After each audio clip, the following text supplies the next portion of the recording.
नमस्कार। Subject pulse education में आप सभी का स्वागत है। हमने माइक्रो ऑर्गेनिज्म टॉपिक शुरू किया था, जिसमें हम अभी तक हमारी जो प्रीवियस वीडियो हैं उनमें डिस्कस कर चुके हैं विटेकर्स 5 किंगडम क्लासिफिकेशन और साइंटिस्ट जिन्होंने अपना कंट्रीब्यूशन दिया है माइक्रो ऑर्गेनिजम्स में। और उसके बाद में हमारा जो प्रीवियस वीडियो था हमने उसमें डिस्कस किया था कि बैक्टीरिया के जनरल कैरेक्टरिस्टिक फीचर्स क्या क्या होते हैं। और आज जो हम देखने जा रहे हैं, हमारा जो वीडियो है आज है वो है बैक्टीरिया के स्ट्रक्चर पे, या फिर हम कह सकते हैं कि प्रोकैरियोटिक जो स्ट्रक्चर होता है सेल का वो। तो आज हम शुरू कर रहे हैं बैक्टीरिया का जो स्ट्रक्चर होता है वो। तो structure of bacteria, structure of bacteria.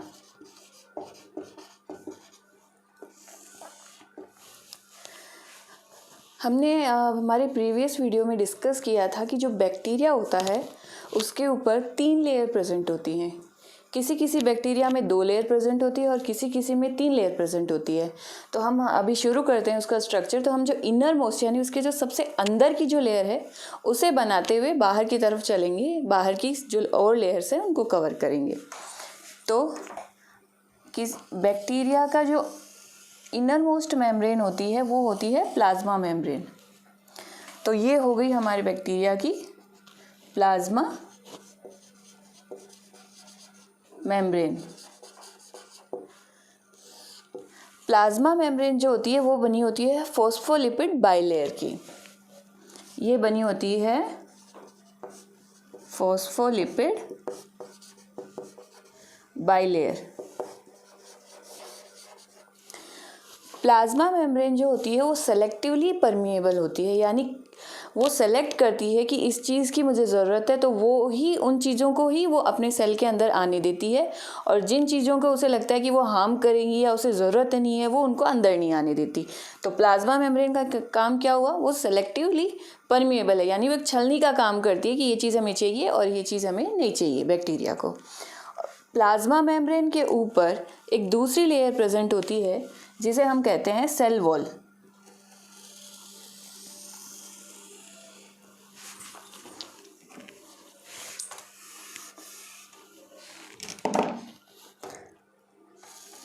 Plasma membrane के ऊपर ये हमारी आ गई दूसरी लेयर जिसे हमने कहा है सेल वॉल। सेल वॉल जो होती है वो बनी हुई होती है पेप्टाइडोग्लाइकन। पेप्टाइडोग्लाइकन ये ही पेप्टाइडोग्लाइकन लेयर जो होती है सेल वॉल की, वो हमें हेल्प करती है आइडेंटिफाई करने में कि कौन सा बैक्टीरिया ग्राम पॉजिटिव है और कौन सा बैक्टीरिया ग्राम नेगेटिव है। ये है हमारी cell wall. Next layer, second layer, ये है सेल वॉल जो कि बनी हुई है पेप्टाइडोग्लाइकन की। इसी सेल वॉल के ऊपर कुछ बैक्टीरिया के अंदर एक जिलेटिनस लेयर प्रेजेंट होती है। जिलेटिनस से मतलब है यहाँ पे एक चिपचिपी जेली लाइक जो लेयर होता है वो प्रेजेंट होता है, जिसे हम कहते हैं कैप्सूल। और वो ही कैप्सूल जो होता है वो इन्फेक्शियस होता है नेचर में, यानी वो इन्फेक्शन करने की कैपेबिलिटी रखता है। और ये जो कैप्सूल होता है वो कुछ ही बैक्टीरिया में प्रेजेंट होता है, ना कि सभी बैक्टीरिया में। इसीलिए शुरुआत में मैंने कहा था कि कई बैक्टीरिया ऐसे होते हैं जिनमें 3 लेयर प्रेजेंट होती है और कई बैक्टीरिया ऐसे होते हैं जिनमें केवल 2 लेयर प्रेजेंट होती है। तो ये आप समझ लेना कि चारों तरफ बैक्टीरिया के ये जिलेटिनस लेयर प्रेजेंट है।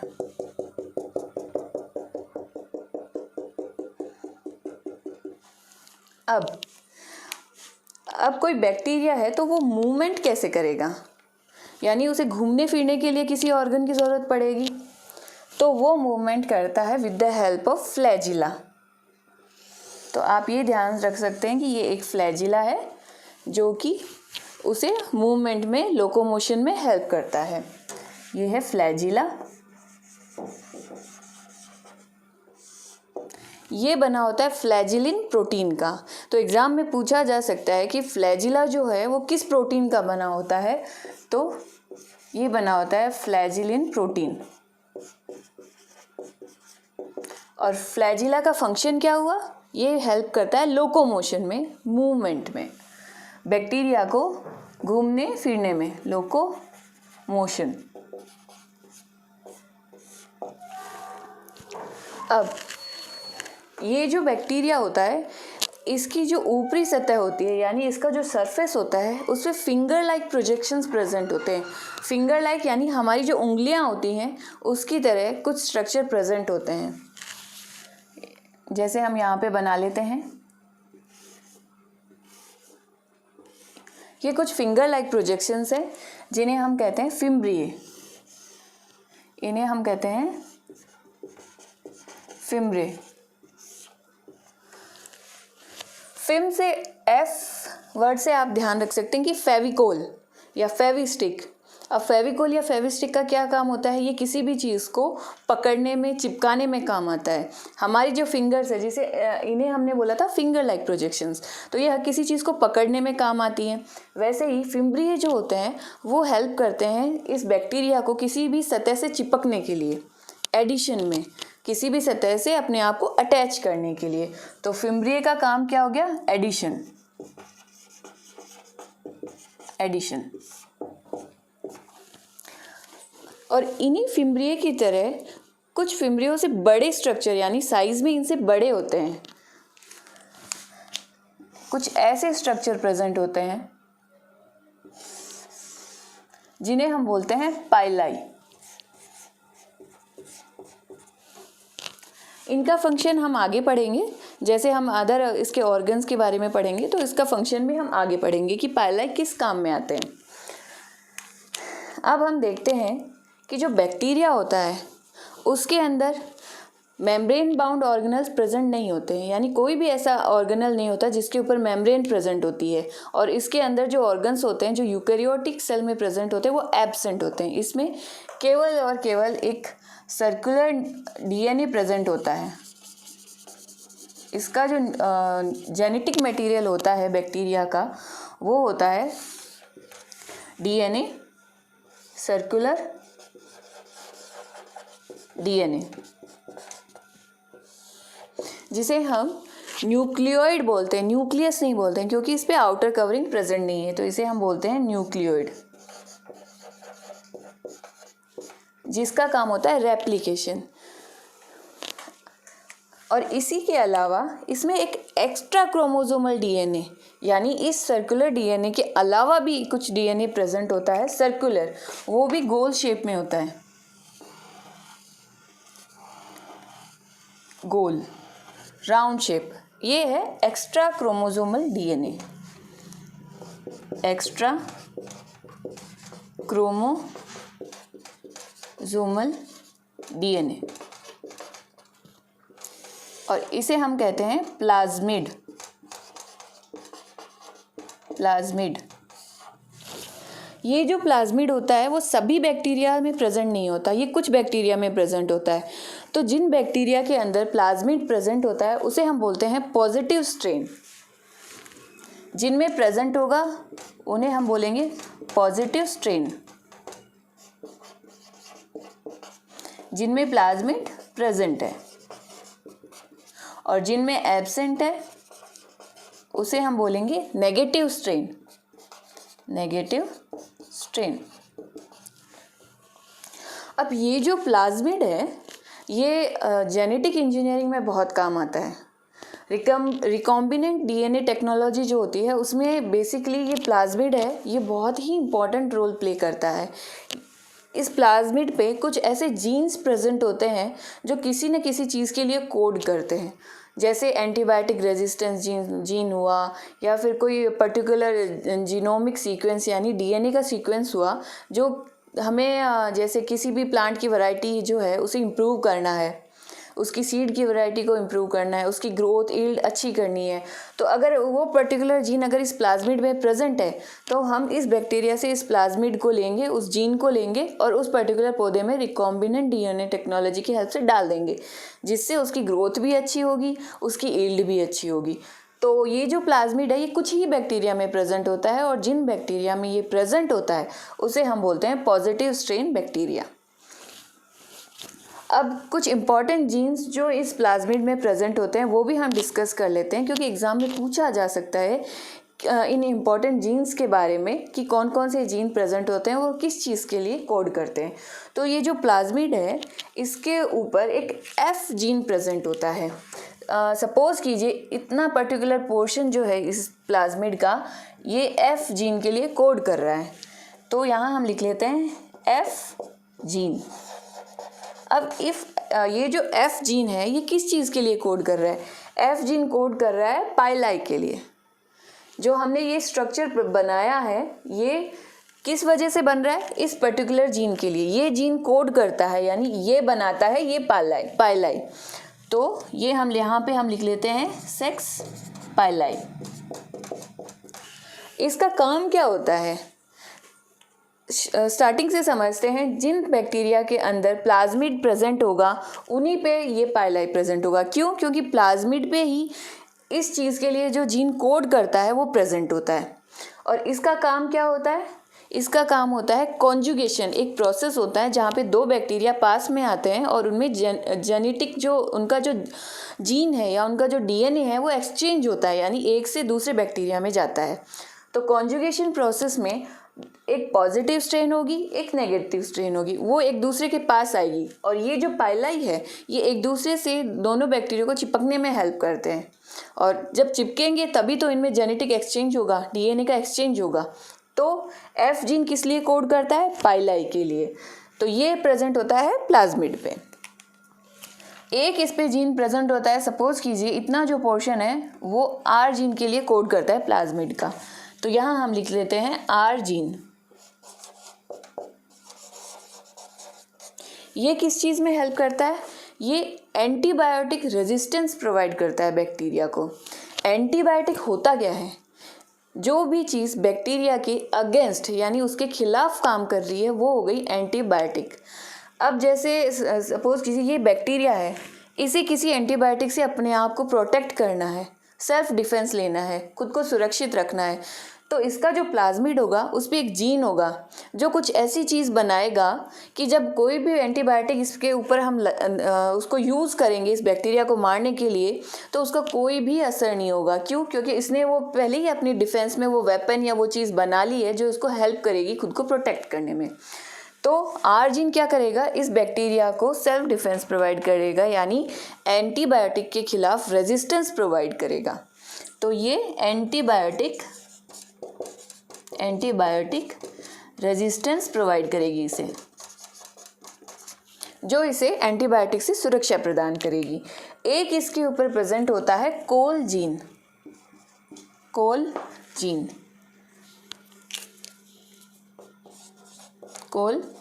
जीन। ये जीन क्या करता है कि इकोलाई बैक्टीरिया जो होता है एक प्रोटीन बनाता है कोलचिसिन। वो जो कोलचिसिन होती है वो दूसरे बैक्टीरिया के खिलाफ काम करती है।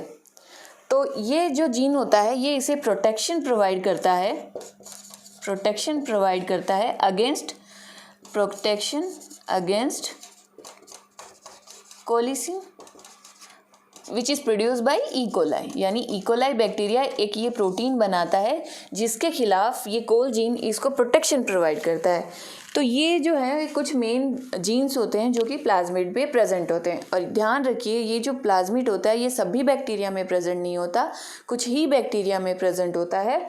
और जिनमें प्रेजेंट होता है उसे हम बोलते हैं पॉजिटिव स्ट्रेन, जिनमें प्रेजेंट नहीं होता है उसे हम बोलते हैं नेगेटिव स्ट्रेन। पॉजिटिव स्ट्रेन है मतलब इस पे प्लाज्मिड प्रेजेंट है, प्लाज्मिड है यानी इसमें पाइलाई भी प्रेजेंट होंगे। और जो नेगेटिव स्ट्रेन है जिनमें ये एब्सेंट है तो इसमें जीन ही नहीं है पाइलाई बनाने के लिए, तो उस पर जीन भी एब्सेंट होंगे। तो इसका बाहर का स्ट्रक्चर देख के भी हम बता सकते हैं कि कौन सा पॉजिटिव स्ट्रेन है किसमें प्लाज्मिड प्रेजेंट है, कौन सा नेगेटिव स्ट्रेन है किसमें प्लाज्मिड एब्सेंट है। अब हम बात करते हैं ये जो बैक्टीरिया है इसके अंदर यहाँ पे साइटोप्लाज्म प्रेजेंट होता है। लिक्विड एक जो बोलते हैं हम पानी जैसा इसमें पदार्थ प्रेजेंट होता है जिसे हम बोलते हैं साइटोप्लाज्म। और इस साइटोप्लाज्म में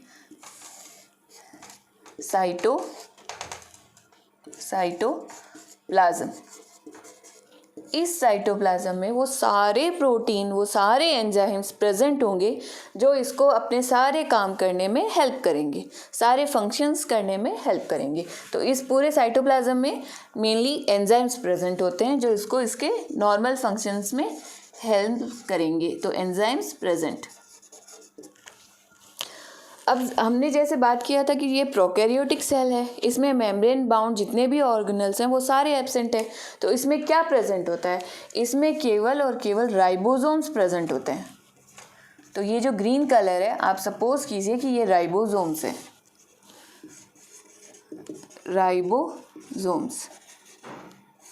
राइबोसोम क्या है? एक फोटोकॉपी मशीन की तरह काम करते हैं। अगर हमें कोई भी प्रोटीन बनाना होता है तो ये क्या करेंगे? एक मशीनरी, एक फोटोकॉपी मशीन की तरह काम करेंगे, जिनका काम होता है फटाफट वो सारे प्रोटीन्स बना के निकालना। तो राइबोसोम का काम क्या हुआ? प्रोटीन बनाना। ठीक है, तो ये प्रोटीन बनाने में हेल्प करता है। और राइबोसोम प्रोकैरियोट्स और यूकैरियोट्स दोनों में प्रेजेंट होते हैं। लेकिन प्रोकैरियोटिक सेल्स जो होते हैं उनमें 70S टाइप राइबोसोम प्रेजेंट होता है, और यूकैरियोटिक सेल जो होता है उसमें 80S राइबोसोम प्रेजेंट होता है। तो इसमें 70S राइबोसोम प्रेजेंट होगा। आपको ये ध्यान रखना है, ये मेन डिफरेंस है 70S एंड 80S। 70S जो होता है वो प्रोकैरियोटिक सेल में प्रेजेंट होता है, और ये S जो है ये स्वेडबर्ग जब हम एक टेक्निक होती है सेंट्रीफ्यूगेशन टेक्निक, जब हम करते हैं तो उसके बेसिस पे हम इन्हें 70S एंड 80S राइबोसोम नाम देते हैं। तो स्वेडबर्ग और S का मतलब स्वेडबर्ग होता है, ये आपको ध्यान रखना पड़ेगा, सेंट्रीफ्यूगेशन टेक्निक में काम आते हैं।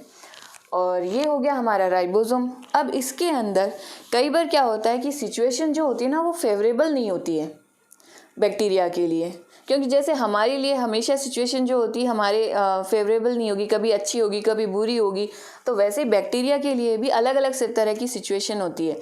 तो ये क्या करता है, अपना खाना स्टोर करके रखता है कि बाय चांस अगर सिचुएशन अच्छी नहीं हुई तो वो उस खाने को जो इसने स्टोर किया है उसे वो यूज़ करेगा।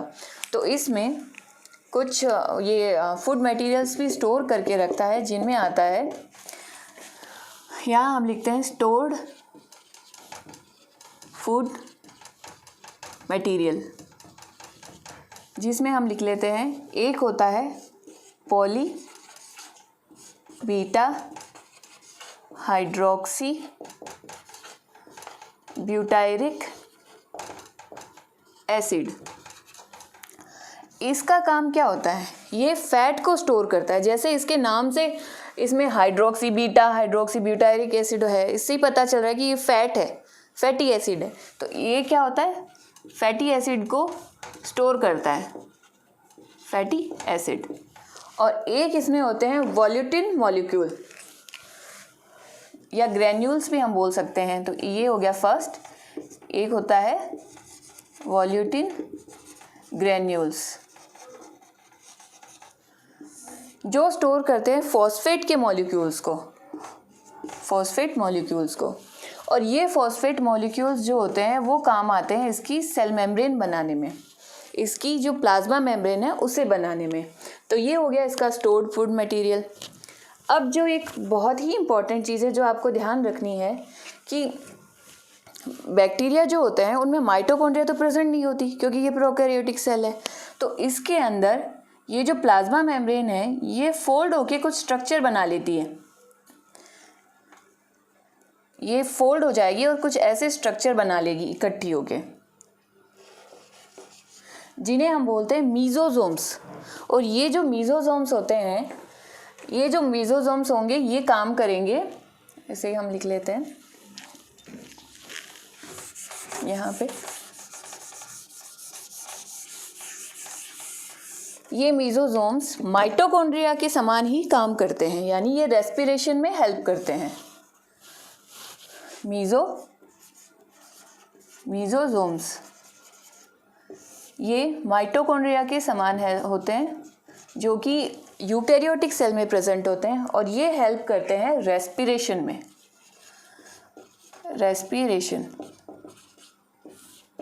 रेस्पिरेशन क्या होता है कि जो भी खाना हमने खाया है उसका ब्रेकडाउन और उससे एनर्जी लेना, हमारी बॉडी के फंक्शन के लिए जब हम खाना खाते हैं तो उसका ब्रेक डाउन होता है, ग्लूकोज बनता है और उससे हमें एनर्जी मिलती है। उसी तरह रेस्पिरेशन में जो हम खाना खा रहे हैं उसका ब्रेक डाउन होगा और ये बैक्टीरिया जो है उसे अपनी एनर्जी के लिए यूज़ करेगा। तो वो काम कौन करता है? मीजोजोम्स करते हैं और ये यूकैरियोट्स में माइटोकॉन्ड्रिया प्रेजेंट होते हैं उसकी तरह ही काम करते हैं, यानी उसके समान होते हैं। तो ये चीज़ हमें ध्यान रखनी है। और इसके अलावा जैसे सेल वॉल हमने देखा कि पेप्टाइडोग्लाइकन लेयर का बना होता है। तो बैक्टीरिया बेसिकली हम दो ग्रुप में डिवाइड करते हैं, gram positive and gram negative. अब ये gram positive and gram negative कैसे डिफ्रेंशिएट करेंगे? क्या होता है कि ग्राम पॉजिटिव बैक्टीरिया जो होते हैं उनके अंदर ये पेप्टाइडोग्लाइकन जो लेयर होती है ये मोटी होती है, लेकिन ग्राम नेगेटिव बैक्टीरिया क्या होते हैं उनके ऊपर इस पेप्टाइडोग्लाइकन के अलावा भी एक लेयर प्रेजेंट होती है। मैं केवल इतने में ही ये बना रही हूँ ताकि आप समझ जाएं बस कि पेप्टाइडोग्लाइकन जो लेयर है उसके अलावा एक और लेयर प्रेजेंट होती है ग्राम नेगेटिव बैक्टीरिया के अंदर, जो कि बनी होती है लिपोप्रोटीन की।